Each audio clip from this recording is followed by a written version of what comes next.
We used to grow up going to Nicaragua all the time. Coffee fields, missions work. We opened up our own roastery.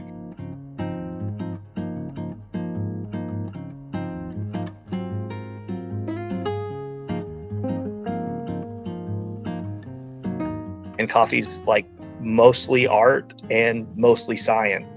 Bringing people together. Nicaragua is one of the poorest countries in the world. But how do we really impact the community we're in here? At the AeroPress on this rock face, and I think I'm about to die.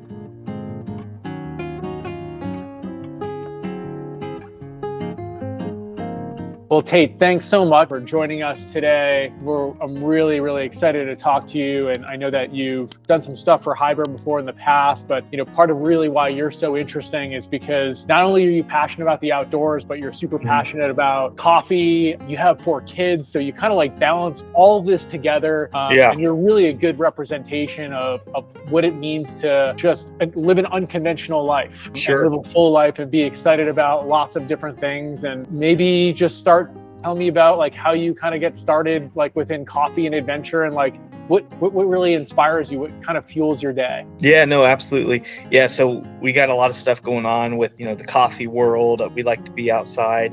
It's one of the things, like just connecting with the Hybrid community was cool, just because it's just that vibe that we really enjoy.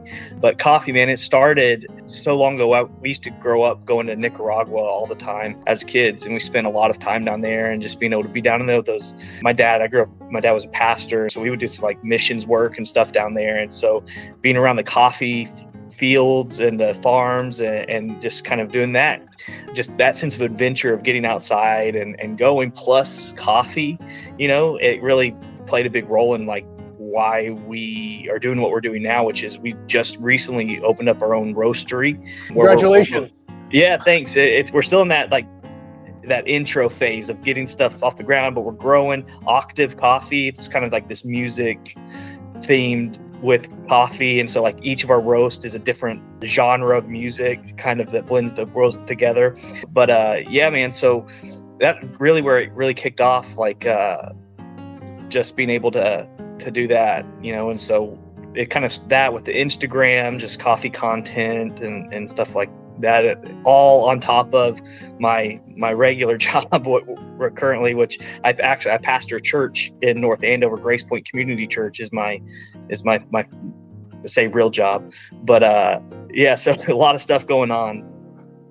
Well, I would say that both of those things are about bringing people together, and you probably feel really connected with coffee, being somebody that has actually walked through the fields and seen the process. And I think most of us are just familiar with kind of like the back end of the process, right? Of Sure. like brewing coffee. And some of us aren't even really, we're just like, we get the grounds and like we kind of put it in a bin and we put hot water on it and kind of forget about it. But there's really a story that's to be had, right? Like, absolutely. How would you kind of describe that story from your vantage point? Yeah, absolutely. I think that's probably my favorite thing about just really anything is the storytelling, right? I think like there's a story in literally everything we do. And if we're moving too quickly just through life, we miss kind of like some deep connection to just the normal everyday life. I wake up, put on a pot of coffee, and just go about my day. But when you really are able to kind of get into that slow down, off of social media, off your phone, and just that ritual of, hey, I'm going to grind these beans. I'm going to take the time. I'm going to learn where this coffee came from, right? This is a Nicaraguan that came from the Hinotega region. And this area is known for these flavors versus like an Ethiopian. That's like, it's the only place in the world that coffee grows wild. And that's why you get so many of these wild flavors, right? And so just being able to really dial into that, it's just, I don't know, it makes it taste better, right? Like, I feel like not only is it better quality if you're sourcing better quality beans that are taking care of the farmers that are harvesting them and really like that aspect, but like just being able to connect with something, you get a deeper appreciation, I think, for what it is you're enjoying, right? And then the community aspect. I'm all about community. Like that's, and I think coffee is one of those things, whether you're a coffee drinker or not, you're going to show up at a coffee shop to work because you want to be connected. It's not like, I can work from home, right? Which is fine. Sometimes I need that quiet time, but most of the time I want to be around other people and that kind of stuff. So Yeah. I mean, there's something to be said about when you go into a cafe or a coffee house that really cares about what they're doing. And when they have certain things that are available even to taste, and they give you the story of like the bean, the roasting process that's been applied to it, the extraction process that they're doing, why they're doing it. And then when you start putting all these different variables in your mind when you're drinking it, it really like, it drives excitement. You're like, wow, I don't think I've ever had this before. And I think that's part of what makes life interesting too, is just being able to identify with these stories and trying something new and exciting that you can share with other people. Like, yo, you got to come over here and try this like right now. Yeah, absolutely. Yeah, it's a cool thing. Even like I'm thinking, just coffee wise, like it's not like I love all kinds, and my wife makes fun of me sometimes. She calls me a coffee snob or like a nerd because I love to you appreciate coffee, yeah. Right. So and it's, I want to make sure I get the right weight here. What's the water to coffee ratio that what am I trying to pull out of these beans? But like it's just all, I don't know, it gives you that, I don't know, it's something you're able to share with somebody. And like I love taking somebody who's like, I only drink Folgers or I'm an instant coffee guy or like I don't really care, I just need the caffeine, and then being able to be like, well, let me try this way, this is this, and then let's walk through it. And it's it's fun. It's fun for people to be like, oh, I never realized like there's so many different aspects to this world, right? And what's cool to be able to be on the roasting side of it now is to really be able to have a hand in the whole process, right? Like we roast, we have a coffee cart where we do coffee catering, where we do like the espresso machine out at events, and so we're like literally in it from like the sourcing the green beans all the way to the final product in the cup, and just be able to have a hand in that. It's we always say coffee roasting and coffee's like mostly art and mostly science. Like it's kind of both, right? And so you there's really no such thing as like a bad cup of coffee when you view it that way, because you're trying crazy stuff. I'll run coffee. I saw a guy on Instagram and it made me want to try it. He used half of an orange as a pour over thing, right? I've seen this guy before, yeah. Or I've seen something like this before, yeah. You see that and you're like, wow, that's weird. What does that do? And like trying to just try different things. It's just fun, it's fun. I love that, yeah. And so going to these coffee farms and doing kind of your mission work probably brings you to some pretty rad places. Like, so where did you kind of like bridge the two together? Like where does like, what does adventure like mean to you, and how did this fit into your life? Yeah, absolutely. So we, it was a while back. We wanted to start roasting coffee to help support like some missions work we were doing down in Nicaragua. We had feeding centers running. We had schools that were starting, things like that. We're trying to like enable that country and those people that we had connected with to really like flourish, and not like a handout kind of way, but how can we equip these people to really like do something, right? Because Nicaragua is one of the poorest countries in the world. It's up there. It's like one of the second poorest country in the Western Hemisphere.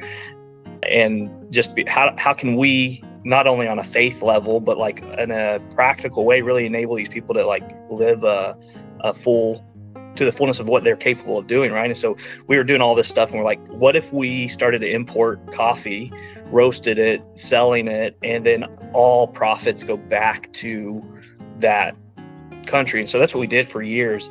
And I kind of moved away from that area, got into some other stuff. And about 3 years ago, it was just kind of like, man, I miss it. I miss roasting coffee. And I was doing the coffee Instagram stuff where I'm, making coffee on Instagram, and somehow people enjoy watching you make coffee on Instagram. I sometimes I'm like, why in the world do people follow me, right? I'm just making coffee. It's satisfying because you're building something, right? Yeah. And then I'm like, man, I'll start roasting again. So me and my partner, my buddy, we were both kind of coming at it at the same time, and we were finally like, hey, let's just do this together. And so we started Octave Coffee, and we're really pushing that local, this is locally roasted coffee.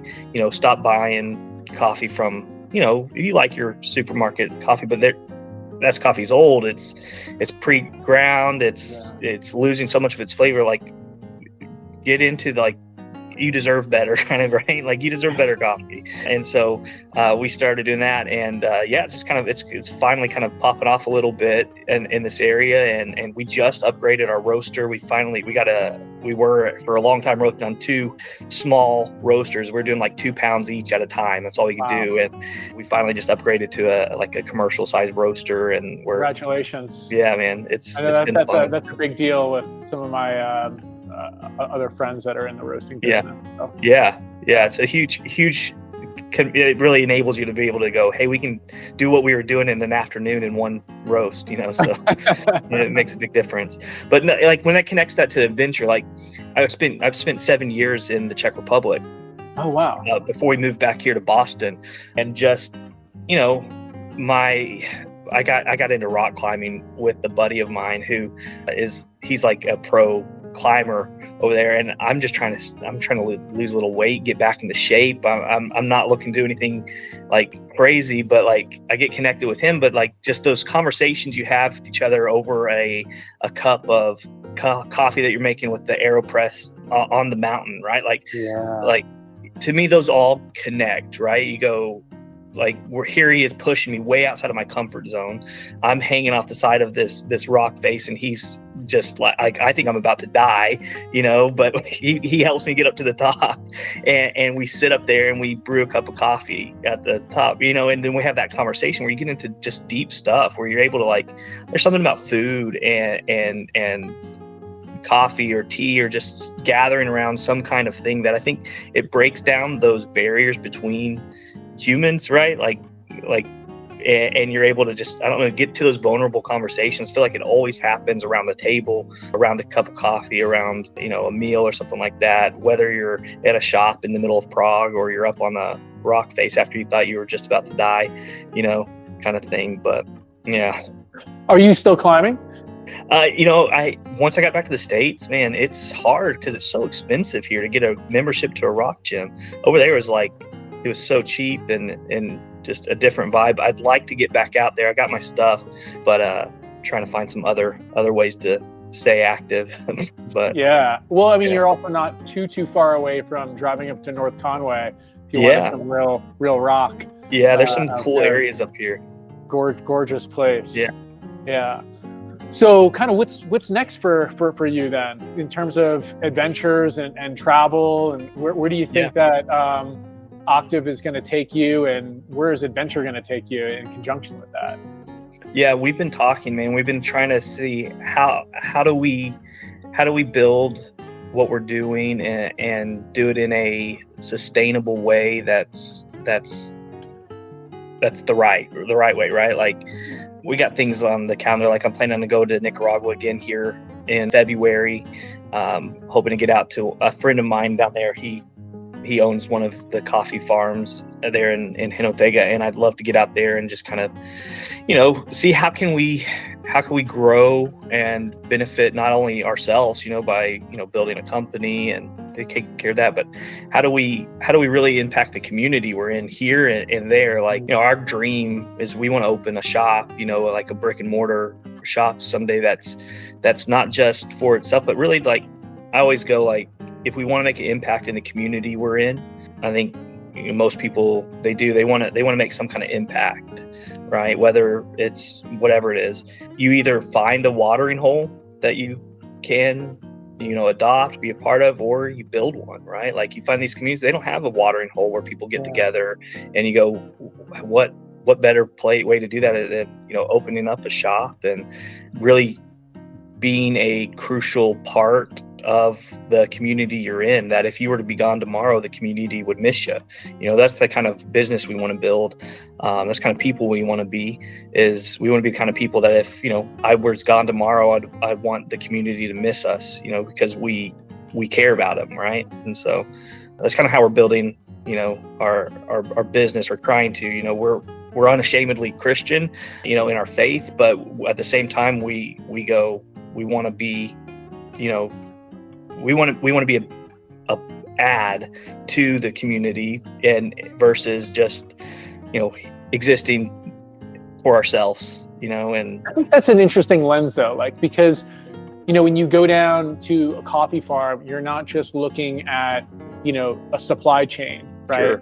Sure. You're seeing it through a completely different lens than most people who are going to source coffee. I mean, like, yeah, they want to make sure that, like, oh, are people still going to feel good about this? Is this still, but I think that, your lens is kind of, how else can we help the community down here? Like, what can we do to really like elevate what's happening down here, and then being able to transform them and be able to bring that story up to your coffee shop in Massachusetts to kind of tell that, because then people will really resonate, and then you start the flywheel, right? Absolutely. Yeah, absolutely. I think it's so, like, something I always recommend to anybody I ever talk to is, like, get outside of your bubble, right? Like, it's so easy for us where we're at and the culture we've been raised in, whatever that looks like, to just kind of think we're the only ones who exist in the world, right?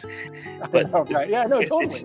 It's so easy, and I'm guilty of falling into that, and like I'm constantly having to remind my kids, and that's why we take them outside of the country, we take them to different cultures. We do it because I want my kids, I want myself, I want the people I care about to understand, like, hey man, that family down there in Nicaragua, they're not different from us. Like, they have the same struggles, they have the same joys, they have the same things. And I think especially when we monetize things and make things and turn it into a business, it's so easy to view, another culture or another place as just a means to the end of making myself here comfortable, versus going, hey, how can we partner with, and really open up that lens that we have and view the world not as just, hey, my certain bubble here, how am I comfortable, how do I make myself happy, but how do I, lift everybody up in that, and I don't know, but that's fantastic, right? Like, and these are the types of things that you probably want, your family to be a part of.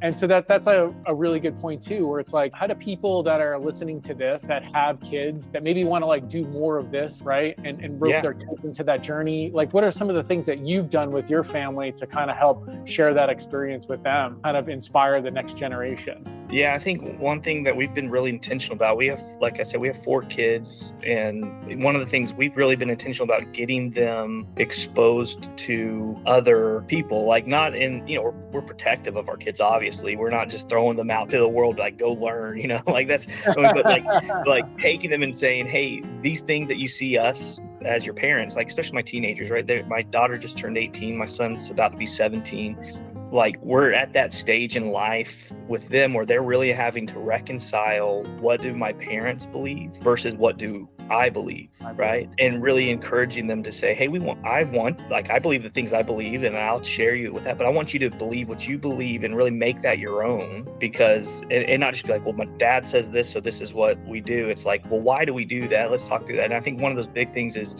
my kids I consider blessed from our life experience, because, we traveled the United States for 2 years while we were planning to go to Nicaragua. We were in, I think, 30 different states over the course of 2 years, and being able to visit a lot of different communities. And then we took them down to Nicaragua for a whole month. Their grandparents lived down there in Nicaragua, and so they were able to go and experience that. And then they lived for almost 7 years in the Czech Republic in a different culture. So they have this mix, right? They've seen a lot of different cultures, but there's been a constant of our family, right, of who we are. So it's really shaped a lot of that. And I just encourage us, and I always encourage everybody else, like, man, get your kids, I'm not saying travel to a different country, like go out and move, but like expose them to some different cultures. And I think even for ourselves as adults, like, you're not, so I'm trying to think how to say this, like, we all like understand where other people are sitting from where they're looking. We all might be looking at the exact same thing, but if you're sitting on that side of the room and I'm sitting here, we might be looking at it from a different perspective. And it's always good to understand where the other person's sitting when we approach dialogue on where we're coming from,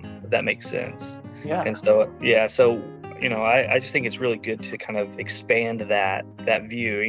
A lot of the, with me and my faith, I'm a lead pastor of a non-denominational church up here in Massachusetts, right? So a lot of this is, I approach things from a biblical worldview, those kind of things.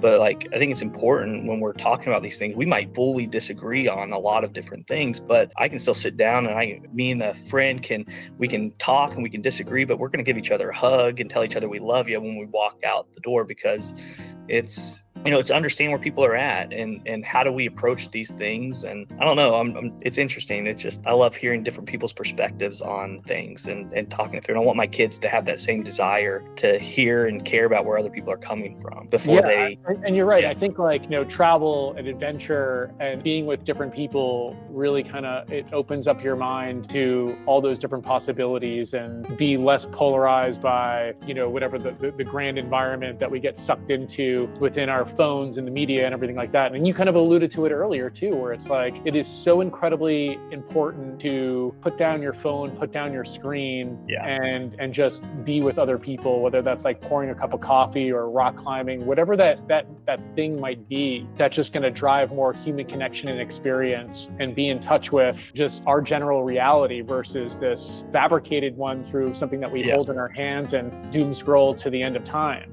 Absolutely, man. But that's so happy for you with Octave Coffee. That's an incredible mission that you guys set out to do. I know that you're going to get to your brick and mortar shop just because you have such great focus in your vision of being able to connect to those farms in Nicaragua and just being able to tell that story to the people in your community. I know that'll resonate. And you as somebody that's an expert in building community, it just seems like such a natural dovetail with everything that's happening within your life. Is there something that you can share with people that might be struggling to find community out there that you found in your life to be just really useful? Yeah, I think for me, I'll speak for myself. I struggled for a long time with this idea of looking dumb. You know what I mean? I think we have this thing or feeling uncomfortable, but I think if I can encourage anybody through that discomfort, because whether it's showing up to a place for the very first time where you feel I don't belong here or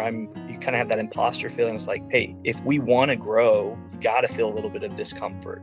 We don't grow in comfortability, but start getting, I think even this for all things, you think about fitness or getting outside or doing those kind of things. I can't run a marathon. No, but you can walk a 5K, you know what I mean? And be okay with that. Cause if you want to get better, if you want to find community, most people are nicer than you think they are. I found that out. We moved up here to Massachusetts and everybody's they're the worst people in the world. Everybody from the South, we're originally from Texas. They're they're cold. Everybody's they're not nice. I'm going, man, after being here for 2.5 years, I'm these are some of the nicest, most genuine people. Yeah, somebody might flip you off for, driving, on the road and the lady might yell at you, but the same lady, if, they're kind.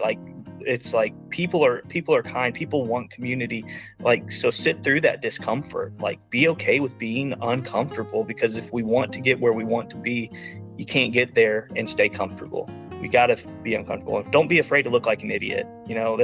I've looked like an idiot so many times in my life, and I'm so thankful that I looked stupid during those times, because man, I learned through it, even learning the different language. My wife was always you are so okay with sounding like an idiot. And I'm yeah, if I want it, you can't be afraid of looking stupid, you know what I mean? Or feeling uncomfortable. Lean into it, lean into the discomfort, because it's good for you. Kate, I love that. My wife lets me know every day, so. Yeah, good women, right? Yeah. Good. Yeah. Tate, this has been such an awesome, I know it's all too short conversation, but what's one thing that you want to leave us with, or want to plug? Yeah, absolutely. Octave Coffee, we're at octavecoffee.com. I actually we got a discount code for you guys. If anybody who's listening, it's HighBear25, and or 25% off coffee orders. We have 8 different blends for our different octaves. An octave has 8 different levels, and so we have 8 different coffees. And so try it out, let us know, and then just stay uncomfortable. That's what I'm all about. So. And Tate, where can people find you if they want to get in touch with you? Yeah, Critical Roast Coffee on Instagram is my Instagram, or octavecoffee.com.